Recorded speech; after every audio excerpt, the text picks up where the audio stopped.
Well, if you've been looking at the country of Iran over the past few years, you might have noticed some incredibly bizarre weather patterns.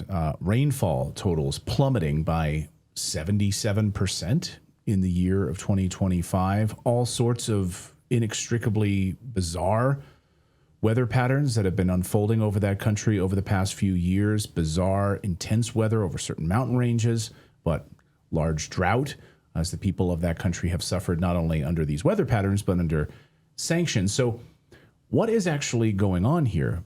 Obviously, we've been focused on the geopolitics of all of this and missiles and politicians speaking. But at the heart of this, there's something far more nefarious happening, which is weather manipulation, geoengineering on that country. Something that's not going to make the mainstream media headlines. You're certainly not going to see it on CNN or Fox News, but you will see it here. And that's why we wanted to talk about it today. And we wanted to bring on the founder of geoengineeringwatch.org, that is Dane Wigington, to talk about Iran and the weather manipulation that could potentially be happening in that country. Dane, welcome back to the show. Great to see you. Thank you for your addressing all the issues you addressed, Clayton and Natali, and certainly you're completely correct on everything you just outlined. In fact, the weather warfare being waged against Iran goes back 40 years plus, at least. And that's been acknowledged on the record by their meteorologists and their former president, Ahmadinejad, emphatically on the floor of the UN, twice, I believe, stating that NATO was cutting off their precipitation. Is that not a form of all-out warfare against a country, destabilizing their weather patterns, thus food production, thus destabilizing populations? How is that not warfare going on for decades in that country? Now, we wouldn't have known this except for the last time that you were on, because this is not something that's widely discussed, but It is a tactic that the U.S. has employed in war going back at least to Vietnam. And now that is no longer a conspiracy. We actually did use cloud seeding to flood enemy trails in the Vietnam War. And you were on after a guest who debunked all of the crap about Iran and the nuclear weapons and trying to liberate their women. And you came on and said, I'd like to respond to that because we've been conducting weather warfare on them for decades. And Clayton and I were like, what? Wait, what? Right. So can you just give us a bit of this history, how we know it, what they've claimed, and what the technology is that we can use for it? Climate engineering is more effective at diminishing and dispersing precipitation than even augmenting it. So you referred to Project Popeye in Vietnam. Yes. Again, matter of historical record, the U.S. so successful at controlling precipitation over that country that in 1976, the international community passed the INMOD treaties, environmental modification treaties, forbidding weather warfare, but not forbidding a country from doing whatever it wants over its own citizens, i.e. us. We're being treated the same as the Iranians are. So who is really in charge of this whole operation? I mean, people think our government is somehow being benevolent to our citizens any more than they are the Iranians. It's not the truth. So again, this form of covert warfare has been used for decades, not just over Iran, but over many other countries. In fact, if we look at Africa, where the U.S. has AFRICOM and bases in everybody's backyard or on their border, those countries were also droughted out, and those governments behind closed doors forced to allow U.S. occupation. They don't do it willingly. So again, this is business as usual. And how many foreign bases do we have in the U.S., Clayton and Natali? Zero. Zip nada. It's only our bases in everybody else's backyard and on their border. And if you guys, I'm sure, saw what amounted to chemical warfare being conducted in Iran right now by them bombing the oil production facilities and creating incredibly toxic precipitation and cloud cover there. You guys both saw that, right? Oh, absolutely. And, earlier in the week, we spoke to Professor Morandi, who's in Tehran, and he was describing just how catastrophic this was, where everything was covered in this oil. As you're walking down the street, he described, just putting your hand on a doorknob and you couldn't even open the door because your hand would slip off the doorknob. Everything was covered in this oil. Cars, he said if you had a white car, it looked like your car turned into a zebra.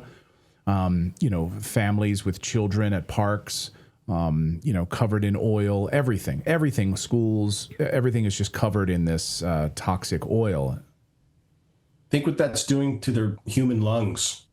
People are breathing this aerosolized oil, and this is business as usual. Also, for the U.S. military.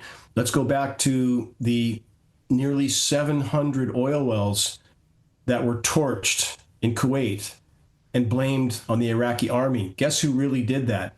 U.S. Special Forces have admitted to torching those wells. And we know they did it because 6 weeks prior to that occurring, there was meetings already taking place in the U.S. between Halliburton, Bechtel, my former employer, that was already planning for that event to happen. So again, that was a global environmental cataclysm, those 700 wells. If you guys have ever seen pictures of that, it looked like something from a token film of Mordor. The whole sky is black, 700 wells torched by U.S. Special Forces to provide the premise for U.S. infrastructure to be moved in and take over. So again, this is business as usual. Now, we've seen, when you see it this way, when you put this piece of the puzzle together, it makes sense why just last year Benjamin Netanyahu had that video for the Iranian people with a clean glass of water and saying, you too could have this if you submit to the will of Israel, overthrow your government. We will give you this too. That plays out like a scene from the Hunger Games. Like if you saw it in a movie, you would understand clearly the manipulation that's going on here.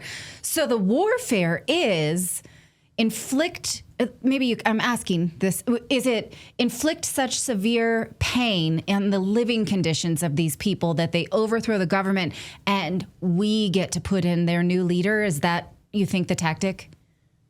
Of course.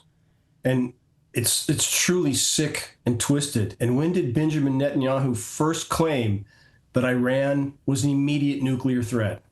1992, 34 years ago. He started to make that claim. Obviously, it's complete smoke and mirrors, and just to provide a premise for doing exactly what they're doing now. What will it take for the American people to wake up?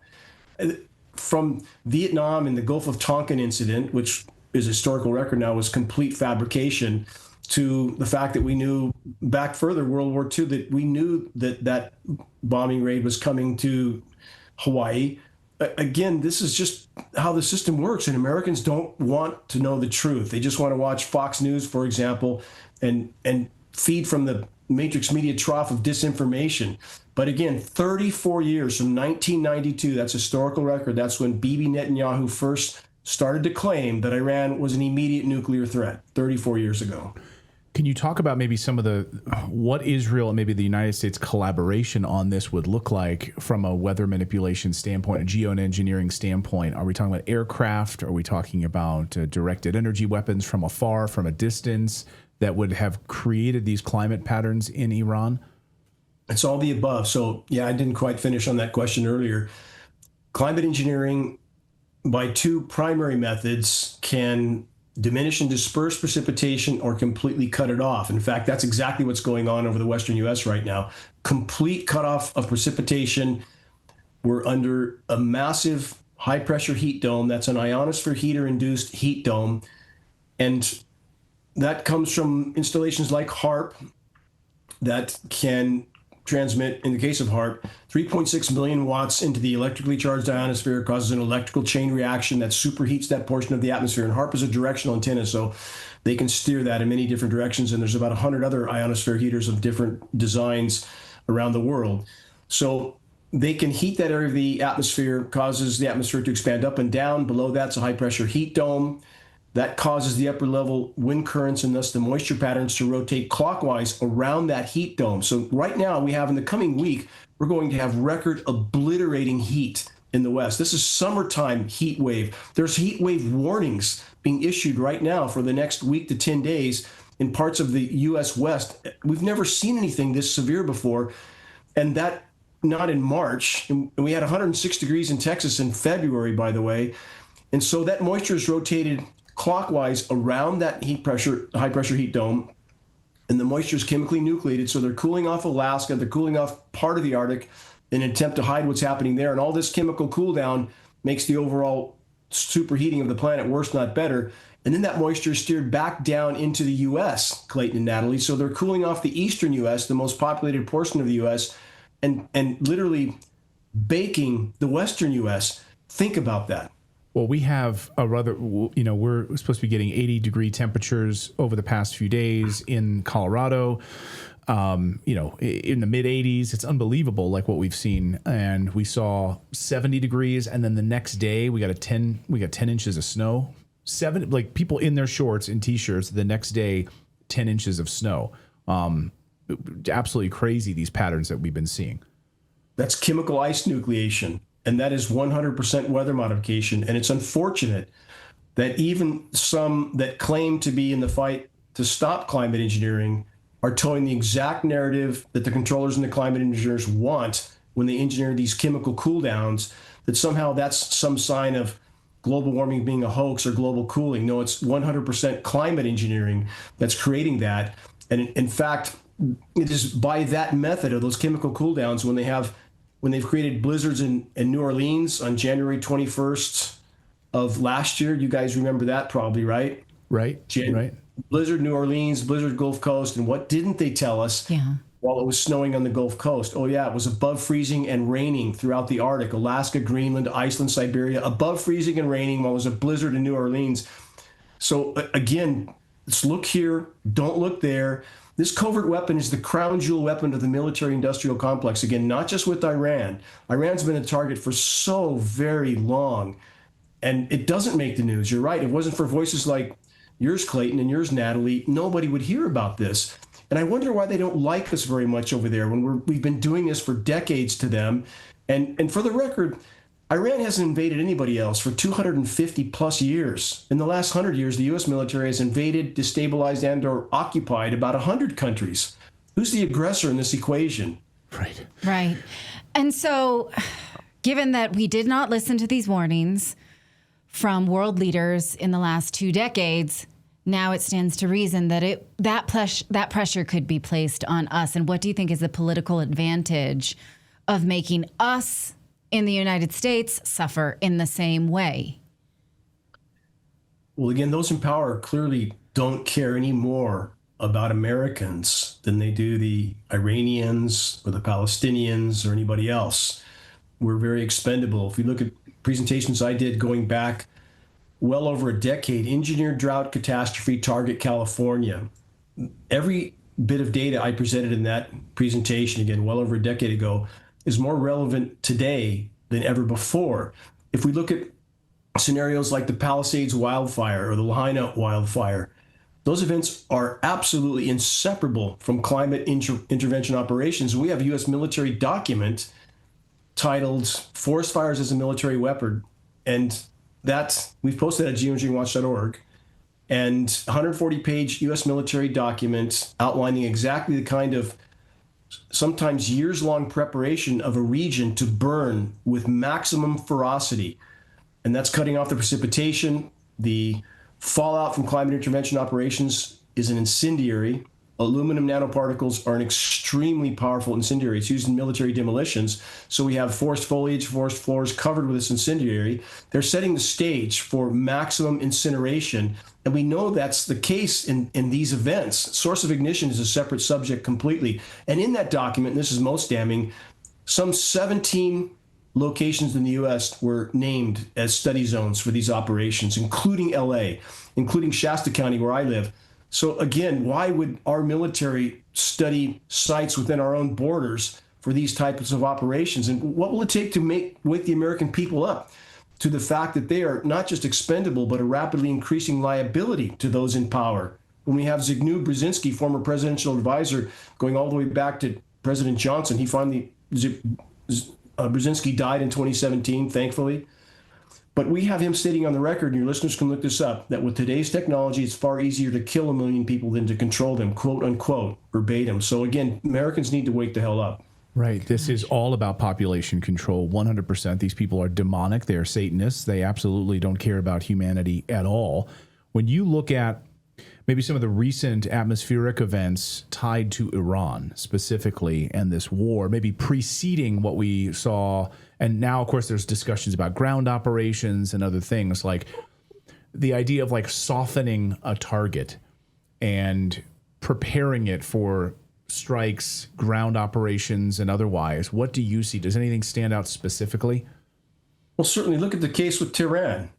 So they were out of water, literally. They were discussing evacuating a city of 10 million people because there's no water. And this is important to consider as well, because to call out climate intervention operations is not to deny all other sources of damage to the planet. We've been horrible stewards of planet Earth. And those who are environmentally minded think if you mention climate engineering, you must be denying everything else. That's not the case, not with geoengineeringwatch.org.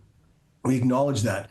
But our point at geoengineeringwatch.org is, how do you have any legitimate discussion about climate anything from any perspective without addressing climate engineering first and foremost? So on a rapidly warming planet, and it appears by unfiltered frontline data, we're somewhere in the neighborhood of 3.5 degrees C over pre-industrial baselines, not 1.5. We're being lied to on that front as well. It's far worse than anything we're being told.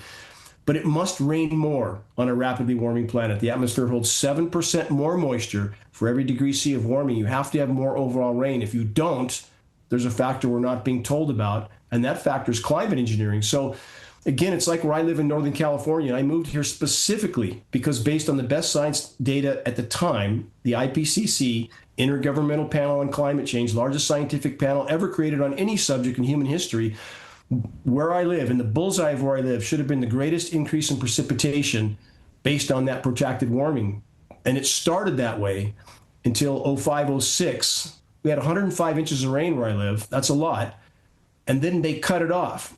They started altering the patterns, high pressure doming the U.S. West, which diverted all the rain completely around us and dropped it further inland in the eastern half of the U.S., where the largest, most dense populations are, chemically cooling them.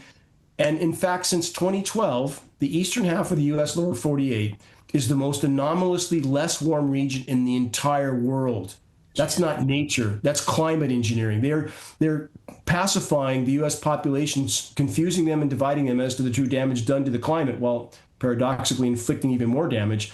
And again, we have the meteorological community, cowards that they are, absolute cowards, denying these operations, just like the medical community claiming safe and effective concoctions are safe and effective when they're anything but.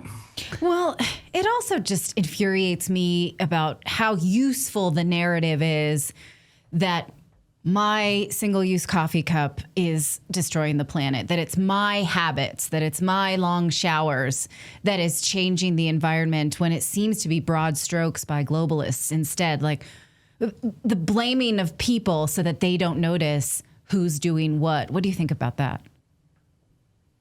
Well, again, there's many things they do to polarize populations. For example, cow flatulence. Cow flatulence blamed for the methane buildup in the atmosphere. And that's a complete smoke and mirrors, polarize the populations, and keep their eye off the ball. So cutting down forests to raise cattle, yeah, that's definitely a problem. When they're cutting down the Amazon to raise food for livestock, that's a problem. But as far as methane, for example, the methane blowouts are the biggest problem by far, and nobody's talking about that, which climate engineering in the attempt to hide that is making it worse, not better. So if your listeners searched, for example, Siberian methane craters, and look at those images, you have to see the images to believe them. It looks like someone's been dropping nuclear bombs in the Arctic tundra. There's craters several hundred feet wide, several hundred feet deep. That's methane literally exploding into the atmosphere because those methane hydrate and clathrate fields are thawing and releasing. And Clayton and Natali, if we go back, you guys know the Bermuda Triangle scenario, right? Ships sink intact. Right. Everybody knows that, right? That's methane blowouts from the sea floor. It's been happening for decades, and those in power know this. They know what's behind this. And by the way, the greatest single source polluter on planet Earth, U.S. military. Well, yes. Greatest single source polluter. Period. Yes. I mean, you've seen these memes, Dane, over the past few days as the war has unfolded over the past few weeks, where people are, saying, oh, I have to use this soggy glue-made paper straw while the United States is bombing Iran and causing mass devastation and climate catastrophe. It is. And especially, again, the example of the 700 wells in Kuwait, I mean, that as a single event was beyond cataclysmic for the planet. So, again, Americans, while they're blindly waving their flags, pretending 9/11 was what we're told, pretending Vietnam was what we're told and why that happened, and back to Pearl Harbor and so many other events, again, it's time to open the eyes. And too many Americans have their eyes wide shut, and that's why we're in this mess. And patriotism isn't blind obedience to the empire. In fact, what did Mark Twain say? Quote unquote, from Mr. Twain: "In the beginning of change, the patriot," and he meant the true patriot, "is brave and scarce, hated and scorned. But in the end, when his cause succeeds, the timid join him, for then it costs nothing to be a patriot." So again, it's been like this for a very, very long time. And now more than ever, Americans just want to be lied to. Too many Americans want to be lied to, want to be told we're good, they're bad, and they want to think so simplistically. Bottom line is the whole ship is going down right now, and that's directly tied to the naked aggression happening in the Middle East. The planet's life support systems are imploding right now. In the coming weeks and months, we are going to see astounding headlines. It's already happening. So again, as I've stated at geoengineeringwatch.org for a decade and a half, as biosphere collapse beats the controllers to the intersection, they will play very big cards: false flags, pathogen release, and global conflict. So what's to stop the controllers at any point of their choosing? We know we have polymer fibers and graphene in our precipitation. We know that from hundreds of lab tests, some of those working with the University of Minnesota. Those two elements are biological carrier platforms, meaning militarily for biological warfare. They're used to carry a pathogen from the clouds to the ground.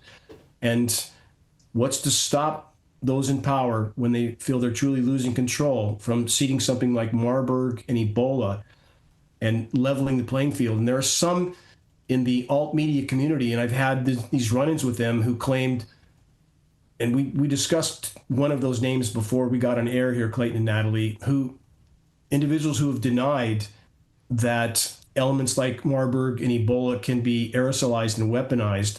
That is absolutely the case. They can be, even though some deny that, even those, again, claiming to be disclosing truth. And also the same source denied that the U.S. military would ever conduct such an operation because it's illegal. They wouldn't do that, right? What a farce that is. Of course they would. Of course they have. And we know from sources like the Washington Post, as far back as 1977, there were no less than 239 open-air biological tests conducted on innocent U.S. civilians, unknowing civilians by the U.S. military. 239 as of 1977. How many have been conducted since? Well, even anthrax. I mean, I know you spoke to Dr. Meryl Naz. She came to one of your events. She, of course, testified before Congress about the anthrax attacks, the vaccines that are given to our troops, these anthrax vaccines that are shoved into our troops, absolutely horrible stuff. But she spoke about the aerosolization of anthrax. Most people think that it just falls down, binds to dust on the ground, and then it's done. It's kind of inert. But we saw with those anthrax letter attacks that it was a highly militarized, weaponized version of anthrax that you couldn't just make off the shelf. It had to be made by the U.S. military, essentially, whether Fort Detrick or otherwise, or out of this country at another, biolab base that we don't even know about, whether in Iraq or Ukraine. And then it's aerosolized where it actually causes the most damage, where we can breathe it in. Of course they're doing this. What do people think that hundreds of biolabs all over the globe are up to? Something benevolent for the common good? Making something safe and effective? How about lower level pathogens like mycoplasma, which is epidemic now? And I saw once when I was on a remote mountain north of Redding, California, and at middle of the night, middle of winter, these are places where I sabbatical to try to examine the orbiting asylum that we all inhabit. And there was a rare blanket of fog, low-level fog over Redding, and I saw, middle of the night, a tanker descend right on the deck to maybe several thousand feet up, dumping a massive spewing something over Northern California. And is it any wonder that we saw, they published statistics in Redding, California, the chronic illness rate is something like 49%. What are they dumping on us? We have no way of knowing. And what we do know they're dumping: aluminum, barium, strontium, manganese, polymer fibers, graphene, that those elements are all toxic in and of themselves. And when you combine these elements, there's synergistic toxicity that makes the brew far worse overall. So again, we're all lab rats in a massive experiment. We're, again, not just a liability, or not just expendable to those in power, but a rapidly increasing liability. So we are very near impact. And in the coming weeks and months, again, all of these scenarios are going to get worse, not better. And the public needs to wake up, realize that We can make a difference if we stand collectively now. And this is what I tell legislators, Clayton and Natali, because I work with many legislators from states that are trying to ban climate engineering. And my instructions to them, and there's some in circles of DC as well that we're communicating with, don't stand up alone and start kicking up dust, because you will be picked off. Form your network of support under the radar, stand up together. That's what we're trying to get them to do. So, Dane, I hope you stay there. We want to take a quick break. I want to come back on the other side of this break. I want to talk about how the mainstream media is downplaying the drought and the conditions in Iran.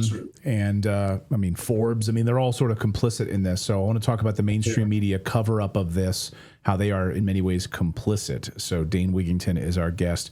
Thrilled to have you here from geoengineeringwatch.org. Always great to see Dane. All right, we're going to have more Dane in just a second. But first... We hate to say I told you so, but we did. Gold and silver continue to reap the benefits of excess money printing, overvalued markets, and global unrest.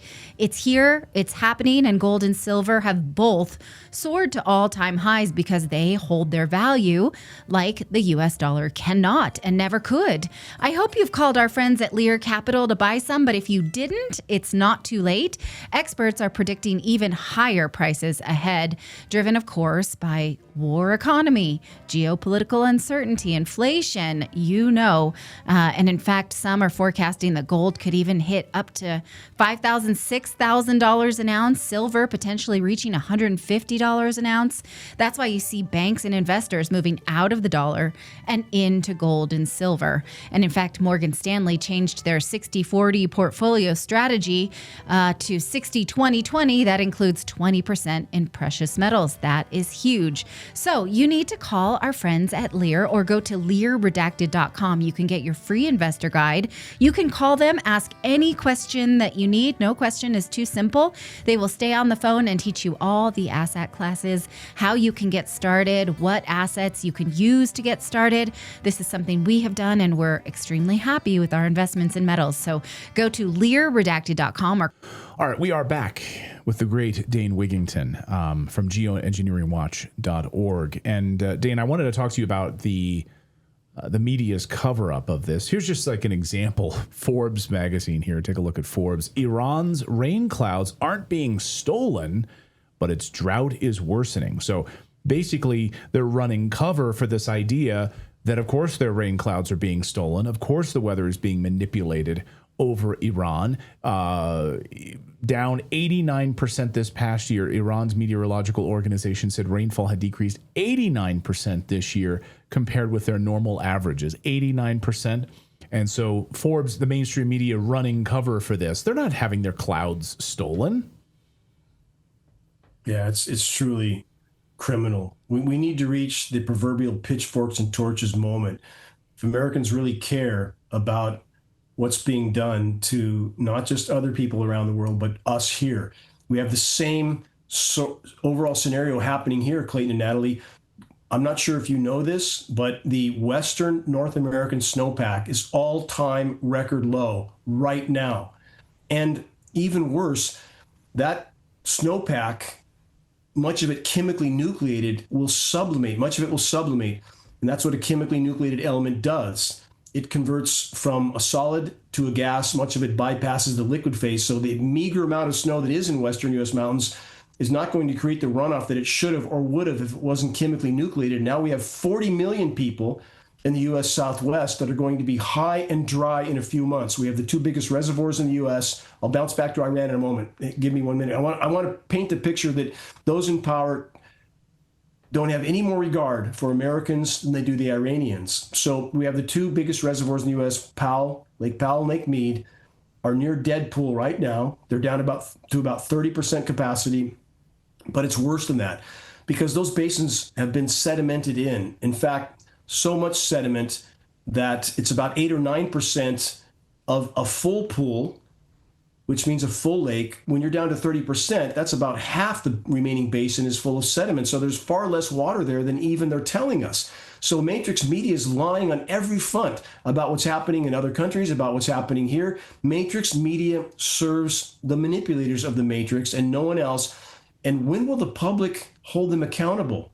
When? What will it take? And the meteorologists, so-called weather experts, are literally, Clayton and Natali, they're reading scripts. They're reading scripts that are passed down from defense contractors like Raytheon and Lockheed Martin that do all the weather modeling for the National Weather Service and NOAA. Why would we need private defense contractors that are neck deep in climate engineering everything to do the weather modeling for the nation's weathermen? Because they need the script to match, and the matrix media so-called weather experts are simply script readers at this point.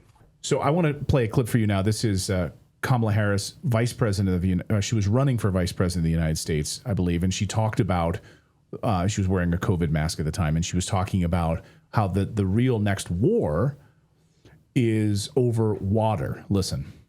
You know, for years and generations, wars have been fought over oil. In a short matter of time, they will be fought over water. How did she get that? You talked about these defense contractors and you know, the military industrial complex. Like, Kamala Harris isn't very bright. So where does she get this information that the next wars will be fought over water? Somebody talked to her, somebody, you know, through private briefings, classified briefings, etc., had some kind of conversation with her about this. Yeah, she's definitely not very bright. Biden didn't know what planet he was on. And now the current cast of Marvel comic book characters in the White House are the worst ever in regard to climate engineering. They're doing everything they can to cover the tracks of the climate engineers, gutting every form of environmental modification, every form of means of tracking climate engineering. So yes, Kamala was certainly given that news or that data. And we're back to, again, climate engineering being the crown jewel weapon of the controllers, the weapon with which they have been, can, and continue to manipulate populations, inflict misery on populations without those populations ever even knowing they're under assault. So again, for those that think that this weapon wouldn't be used against everyone that's in any way a liability to the controllers is a very naive notion. And we're breathing. Think about this, okay, in regard to the lying that's going on with official agencies, with media, aside from the environmental implications, and they are endless, every single breath we take is laden with highly toxic nanoparticles. For those that don't know how small a nanoparticle is, you can fit up to 100,000 across the width of a single human hair. They're inconceivably small, and thus they're that equally dangerous because they're very bioavailable and very bioaccumulative, and they're in our air column. If you go outside on one of these hazy days where they're certainly spraying above us, and those who push the "it's just jet exhaust" narrative, why they're invested in the cover-up of these operations, we can guess, but this is not jet exhaust. We have up-close film footage of these aircraft at altitude, nozzles visible, turning on and off. If you go outside on a dark night with no light pollution where these operations have been taking place and the air is clearly hazy from that, shine the brightest light you can find straight up at the sky, look straight up through the beam, not horizontally through it, but straight up. You have to see it to believe it. It looks like you're in a blizzard. There is so much particulate matter raining down. We're sucking all of it up. Is it any wonder that every other commercial on Matrix Media TV is something for a breathing problem? And, and that's just the beginning of the downstream effects. We're sucking this up with every breath we take. It's infiltrating everything, our food, our water. Is that not a fight for life right now? Well, right. And so it's ignorant to think that we could weaponize this against some people and not others. The Israelis are highly dependent on water desalinization. So for them to attack Iran's desalinization plants when they're not as dependent as Israel is, puts them at risk as well. I mean, it's a law in Israel. You can't collect water. It's collectively owned, right? And so everybody you can't just say, well, we'll only use this against the bad guys because everybody is vulnerable to it, even the so-called good guys, right? Yeah, the so-called good guys. That's definitely the right term. How programmed Americans are to believe that all these quests of empire for resources around the globe is something to do with freedom and democracy. What an absolute farce that is. Smedley Butler said that very clearly, didn't he, after the end of his career, for those that haven't read his statement, that he compared himself as being a strong arm for the mafia. And that's exactly what it is. We have a criminal cabal masquerading as the U.S. government, and the last president to actually draw a line in the sand was JFK. And he didn't live long afterward, did he? Everything since is smoke and mirrors. Candidates are selected, not elected, and they're selected based on how much they polarize populations to keep populations' eye off the oncoming train. And again, ultimately, the underlying factor with all of this, what's happening in Iran and the former aggressive and genocidal actions in the Middle East that have been taking place for so very long, the bottom line foundational factor is biosphere collapse. And that's not on almost anybody's radar. People are pretending that as long as Walmart's open and McDonald's are selling Big Macs, everything will be fine. No, not the case. When the planet's life support systems fail, the boat goes down, and we're all on that boat. We're all passengers on the planetary Titanic right now. And so people need to understand this is not about Al Gore. It's not about Greta Thunberg. They're both part of the problem. But that doesn't mean that if Al Gore says it's daytime, and it is, that we should take the position it's night, even if it's not.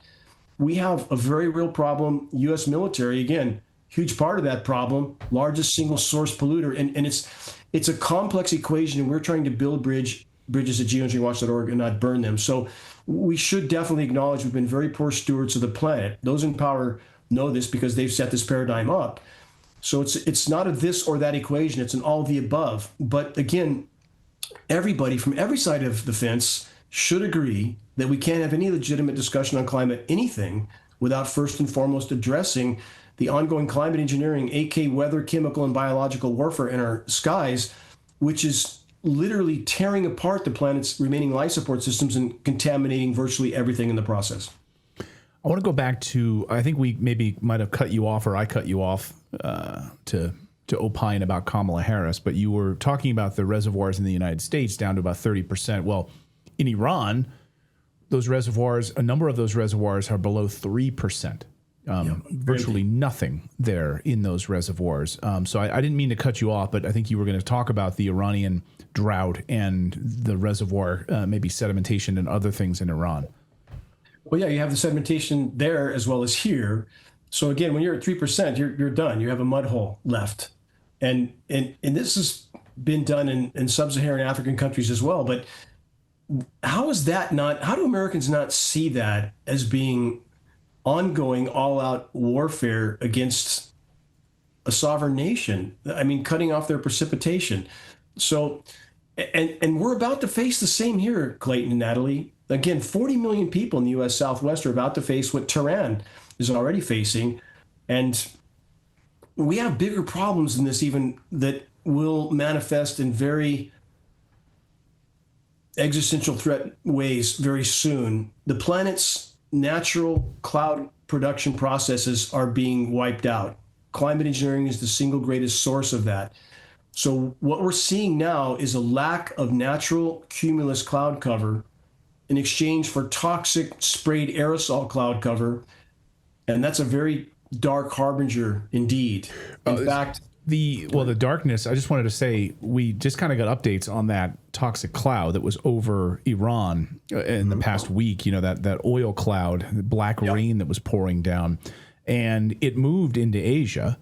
So it's not just set to Iran, it moved into Asia and other countries that have nothing to do with this, into Turkmenistan and further into Asia. Black rain hitting northern India, also air quality plummeting in those countries, weather alerts. And by the way, NOAA, the North Atlantic Atmospheric Association in the United States, had a model that was indicated when that was happening, that this weather pattern was swirling over Tehran, basically staying there permanently or staying there longer than normal. So they had this weather pattern that knew that this, when they struck it, that this toxic cloud would probably just hover there for days. It's not just that they knew that would be the atmospheric circulation. They can manipulate those circulations. They absolutely are manipulating those. And the manipulation of a low pressure circulation in the northern hemisphere rotates counterclockwise, high pressure clockwise, and they are absolutely positively manipulating those pressure zones. This is hard science. That's what ionosphere heaters do. So Clayton and Natali, to put this in perspective again, back to what's being done to U.S. citizens being the same sort of contempt as the Iranians are being treated with. You guys remember when the fire started in Canada in 2023, and that smoke plume was manipulated down over the Northeast, over New York and those areas, and it stayed there for days. High pressure zone, again, downward pushing air, held that smoke, which is now being acknowledged as much more toxic than we were originally told. Was held on the surface for days. And how is that treating U.S. citizens with any less contempt than the Iranians? It's not. And as far as what we're being told, again, by official agencies on the air quality, we're being lied to there as well. So all official air quality testing is typically PM10, 10 microns, occasionally 2.5, nothing for nanoparticles. So this mountain of the most toxic elements goes completely under the radar by design. And the whole system has been manipulated for decades to hide the threats from populations until the last possible moment. So yes, again, the disaster in Iran, what they've done there is not going to stay within their borders. Of course not. We also got word in the fall. So all of the sort of like media manipulation was happening at the same time before. I mean, of course, after the summer, we had that initial 12-day war, but then the media manipulation was happening after that. And I wanted to see if I can get this here on the screen because at the time this was unfolding, Iran started to, the BBC was reporting that Iran began their cloud seeding program to try to stop this. So what do you make about this cloud seeding program? Obviously, we saw it in the UAE and all the flooding that happened in Dubai as a result of it, and then in Iran to try to get some sort of water to fall on that country. Iran was grabbing at straws. Localized, publicized cloud seeding operations are virtually meaningless against the backdrop of the elephant in the equation. That elephant is climate engineering. So to compare the localized, publicized, single-engine propeller-driven aircraft with a few flares on the wings to a U.S. military tanker that can carry a little south of 100 tons in a single payload, in the case of a KC-135, again, it's comparing an ant to an elephant. So we have those in power intentionally trying to blur this line, to confuse the population as to the difference between those two scenarios, localized, publicized cloud seeding and climate engineering. So if we look at Dubai, for example, you just mentioned, Dubai was announced they were going to ditch the US dollar as a currency. And within days, they got hit with 2 years worth of rain in 6 hours. Dubai initially acknowledged some form of atmospheric manipulation. They later walked that back. We captured at geoengineeringwatch.org the cloud cover over the Persian Gulf the day before and the day of that Dubai flooding event. Absolutely inarguable frequency transmission signatures on the cloud cover. That is signature climate engineering operations. There's no question that event was not natural. And let's look at other countries that are being wiped out. When was this? Was this February of 2024? Because we were there for massive flooding. And the roads are not built for it. Like taxi cabs floating. You couldn't go through certain... When was this? Yeah, that was right. It was right then. We were in Dubai at the time. Oh, I had no idea you guys were there. God. Yeah. That's what the airport was flooded. The like roadways were totally washed out. I mean, taxis were floating. I mean, they couldn't handle it. Well, let's take this a little further and look at other countries that are being devastated by out of nowhere deluge. Again, Iran's rain cut off completely. In other countries, Spain, Portugal, France, for example, that have recently been absolutely inundated with biblical flooding. Is there a common thread there? Is it a coincidence that all three of those countries were pushing back hard against policies of Israel? So I'm drawing a connection. Right. Again, that is all this just a coincidence that anybody who doesn't toe the line is hit hard?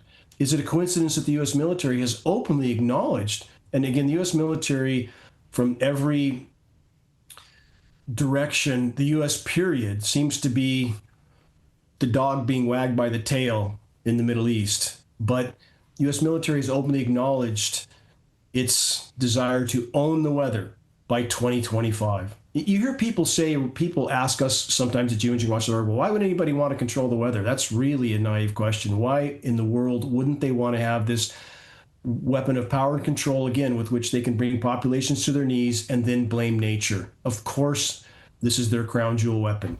So again, a lot of these dots all connect.